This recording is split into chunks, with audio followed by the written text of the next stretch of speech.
अशी झणझणीत चमचमीत टेस्टी असे मिसळपाव आपण बनवत आहोत. मिसळपाव बनवण्याचा मुख्य घटक म्हणजे मटकीची उसळ आणि तिचा रस्सा, कट, टेस्टी, झणझणीत आणि रंगसुद्धा छान आला पाहिजे. चला तर मग लगेच सुरुवात करूया. इथे मी घरीच मटकी भिजत घालून मोड आणलेले आहेत. छान मोड आलेले आहेत.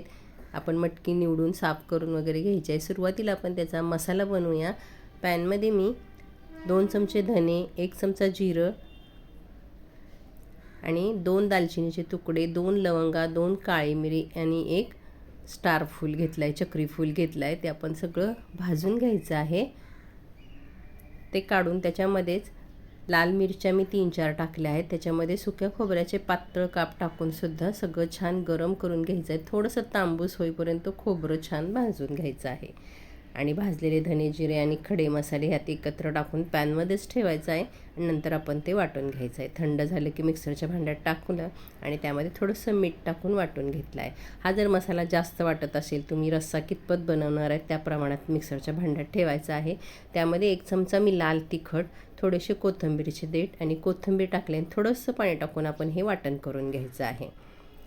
या वाटणामुळेच आपल्या तर्रीला रंगसुद्धा येणार आहे आणि चवसुद्धा छान लागणार आहे. कुठलाही रेडीमेड मसाला किंवा त्याला कोल्हापुरीच मसाला पाहिजे असं काही नाही. अशीसुद्धा तुम्ही मटकीची उसळ बनवू शकता. रंग, चव दोन्ही छान येतं. तेलामध्ये मोहरी, जिरं, ठेचलेलं आलं, लसूण, कढीपत्ता टाकून फोडणी करून घेतली आहे. त्यामध्ये 1 कांदा बारीक कापलेला आपण छान परतून घ्यायचा आहे. कांदा थोडासा भाजला की त्यामध्ये चिमटभर हिंग आणि पाव चमचा हळद आणि 1 टोमॅटो टाकून छान परतून घ्यायचं आहे. या मटकीच्या तरीवरच सगळे आपल्या मिसळपावची चव अवलंबून असते. काढून घेतलेलं वाटण आहे ते यामध्ये छान परतून घ्यायचं आहे. वाटण हे 5 ते 7 मिनिटं मीडियम गॅसवर छान तेल सुटेपर्यंत आपल्याला परतून घ्यायचं आहे. यामुळे छान तरी येते, रंगसुद्धा छान येतो. वाटण आपलं खाली थोडंसं चिकटत असेल तर गरम पाणी टाकून पुन्हा आपण हे 5 ते 7 मिनिटं वाटण छान परतून घ्यायचं आहे. आपण 1 टोमॅटो टाकला आहे तरीसुद्धा मी 2 कोकमचे बुटूक आणि थोडासा गूळ घेतलेला आहे. गुळाचं प्रमाण तुम्ही थोडंसं कमी जास्त करू शकता, पण गुळामुळे छान चव येते. अगदी किंचितसा शेंगदाणा एवढा तरी गूळ तुम्ही या रस्स्याला टाकलाच पाहिजे. चव खूप छान लागते आणि आंबटपणासुद्धा ॲडजस्ट होतो, कारण टोमॅटोला बिलकुल आंबटपणा नसतो. त्यामुळे मी 2 कोकमचे किंवा 2 चिंचेचे बुटूक टाकून थोडासा गूळ टाकायचा आहे.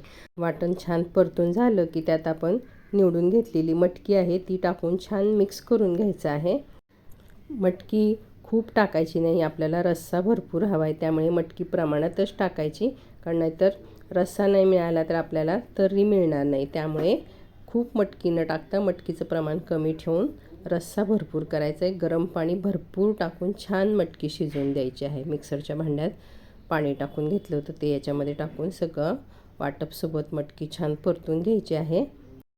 मस्त रंग यायला सुरुवात झालेली आहे. आता कडकडीत असं 2 ग्लास पाणी आपण या मटकीमध्ये टाकून झाकण ठेवून 8 ते 10 मिनिटं मीडियम गॅसवर छान शिजवून द्यायची आहे. मटकी वेगळी शिजवून घेतली तर वेगळी चव लागते. मसाल्यामध्येच मटकी छान शिजली पाहिजे, त्यासाठी झाकण ठेवून मटकी आपल्याला शिजवून द्यायची आहे. मटकी शिजायला वेळ लागत नाही. मूग लवकर शिजतात, त्यापाठोपाठ मटकीसुद्धा लवकर शिजते. त्यामुळे मटकी वेगळी शिजवून घेतली तर तशी तर्रीसुद्धा येत नाही आणि चवसुद्धा लागत नाही. 8 ते 10 मिनिटांनी आपण मटकी शिजली आहे का ते चेक करायचे. 1-2 मटकीचे दाणे घेऊन असे खूप गाळसुद्धा करायचे नाहीत आपल्याला, नाहीतर मग रस राहत नाही, सगळं पाणी शोषून घेते मटकी. त्यामुळे थोडीशी बोटचिपी झाली की आपण गॅस मंद करायचा आहे. चवीपुरतं मीठ टाकून परत छान मिक्स करून घ्यायचं आहे आणि सगळा कढईला बसलेला मसाला मटकीमध्ये टाकून 5 ते 10 मिनिटं मंद गॅसवर छान त्याला तरी येऊन द्यायची आहे. आणि ही तरी आपण वरची बाजूला काढून घ्यायची आहे. मस्त रंग आलेला आहे. तर्री बघूनच माणसाला मुसळपाव खायची इच्छा झाली पाहिजे, असा हा रंग आलेला आहे. तो आपण आपल्याला हवा तेवढा वाटीत काढून घ्यायचा आहे. मटकी आपली तयार झालेली आहे. कोथिंबीर टाकून 5 मिनिटं फक्त आपण याला उकळून द्यायचं आहे आणि गॅस बंद करायचा आहे.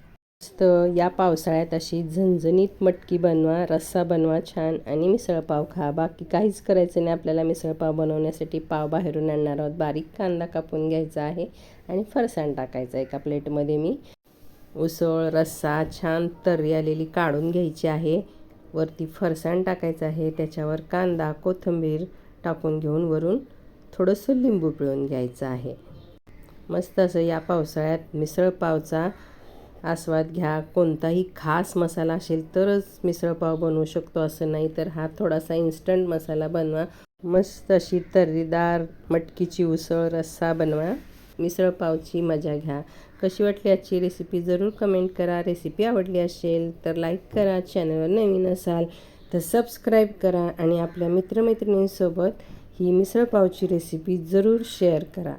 बऱ्याच ठिकाणी मिसळपावसोबत दहीसुद्धा दिलं जातं. मिसळमध्ये दही टाकून ते खाल्लं जातं, म्हणून मी दही ठेवलेलं आहे. तुम्ही आवडत असेल तर टाकू शकता, नाही तर फक्त मिसळपावसुद्धा छान लागतो. धन्यवाद.